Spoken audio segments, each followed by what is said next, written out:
Hello guys, welcome back to App Tutorial, and in this video I am going to talk about how can you invite your friends to join your Discord server. So without any further ado, let's dive right into this exciting video. Now, in order to do that, you just simply have to open your Discord application at very first. Just simply open the Discord application and find out your server where you would like to invite your friends. And after that, just simply right click into your mouse in your server's profile picture and then you will get this option of invite people.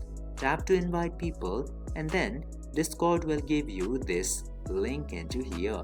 You can just simply copy this link to your clipboard and send this link via mail, messages, WhatsApp and using many more messaging platforms, and your friends can easily join by tapping into the link that you have sent them.